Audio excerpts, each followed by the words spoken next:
Hi అండి, నమస్తే. Welcome to read with Yashu.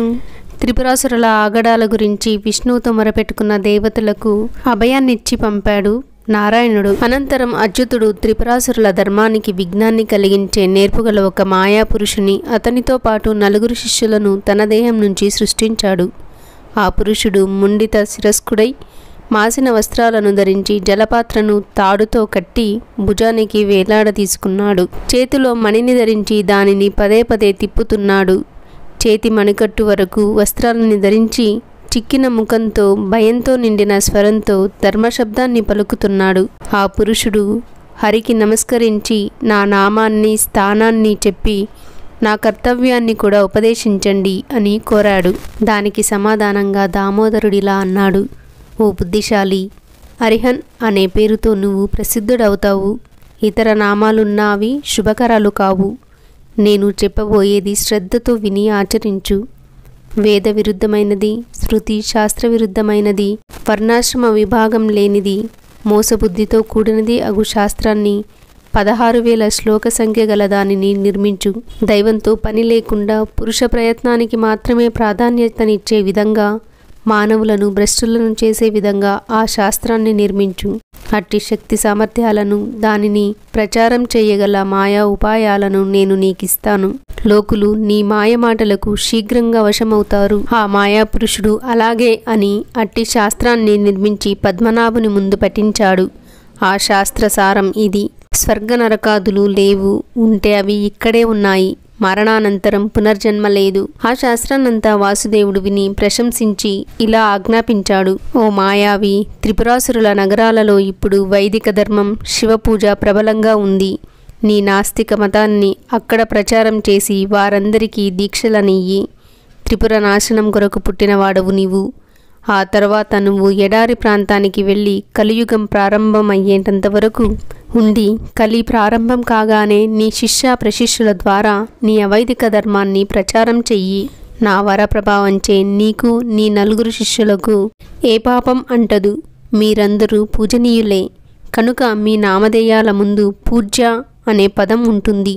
ఓ మాయావి, నీ శిష్యులు ఋషి, యతి, కీర్యుడు, ఉపాధ్యాయుడు అనే పేర్లతో ప్రసిద్ధిని పొందుతారు.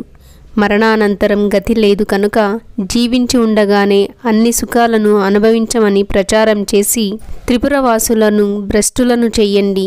వెళ్ళండి, వెంటనే మీ ప్రచారం ప్రారంభించండి. పురుషోత్తముని మాటలను బాగా ఆకలింపు చేసుకుని ఆ 5 ముండిత శిరస్కులై నోటికి గుడ్డ కట్టుకుని వస్త్రపీలకలతో చేసిన చీపురు చేతపట్టి ప్రాణాలకు హింస కలగకుండా మెల్లమెల్లగా అడుగులు వేస్తూ త్రిపుర నగర సమీప బాహ్యోద్యాన ప్రాంతంలో విడిది చేసి అవైదికమైన ప్రచారాన్ని ప్రారంభించారు. కానీ పరమేశ్వర పద సమారాధన బద్ధచిత్తులైన ప్రజా సమూహంలో అది వ్యాపింపలేదు. అంత ఆ యతి దుఃఖితుడై విష్ణువును స్మరించగా హరి నారదుని స్మరించి విషయాన్ని విపులంగా చెప్పి యతికి సహాయంగా పంపించాడు. వెంటనే నారదుడు నగర సమీపానికి వచ్చి యతిని కలుసుకుని అతని వద్ద ప్రజలందరూ చూస్తుండగా దీక్షను తీసుకున్నాడు. దానిని చూసిన ప్రజలు ఆశ్చర్యపోయి ఆలోచనలో పడ్డారు. ఆపై నారదుడు నేరుగా త్రిపురాధిపతుల వద్దకు వెళ్ళి క్షేమ సమాచారాలడిగి ఇలా ఉపదేశించాడు. ఓ తారకపుత్రులారా, మన నగరానికి ధర్మనిష్ఠుడు, సర్వ విద్యాపారంగతుడు, వేద సారాన్ని ఎరిగినవాడు అగు యతిశ్రేష్ఠుడొక ఆయన తన 4 శిష్యులతో వచ్చి ఉన్నాడు. నేను అనేక మంది మహానుభావులను చూశాను, అనేక ధర్మాలను విన్నాను. అవేవి ఈ యతి చెప్పు ధర్మానికి సాటిరావు. ఇది సనాతన ధర్మమని, ఇదే వేదసారమని నా మనస్సుకు తోస్తున్నది. నేనాయన వద్ద దీక్ష తీసుకున్నాను. రాక్షస శ్రేష్ఠులారా, మీకు దాని యందు అభిరుచి ఉంటే మీరు కూడా దీక్షా స్వీకారం చేయండి. నారదుని మాటలను విన్న ఆ రాక్షసరాజులు బుద్ధి చాపల్యంచే ఆ యతిని దర్శించి మోహితులై, ఓ యతిశ్రేష్ఠ, మాకు కూడా దీక్షనియ్యండి. ఈపై మీకు శిష్యులమై మీ ఆజ్ఞ ప్రకారం నడుచుకుంటాం అని వేడుకున్నారు. తన పాచిక పారినందుకు ఆ మాయావి సంతోషించి తన శాస్త్రంలో చెప్పబడిన విధానంలో త్రిపురాసురులకు దీక్షనిచ్చాడు. రాజా అనుమతే ధర్మం అనే న్యాయాన్ని అనుసరించి ప్రజలందరూ కూడా ఆ మాయాయతి వద్ద దీక్షలను తీసుకున్నారు.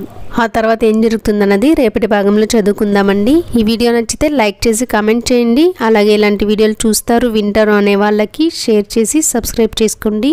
థ్యాంక్ యూ ఫర్ వాచింగ్ అండి. సర్వం ఉమామహేశ్వర పాదార్పణం.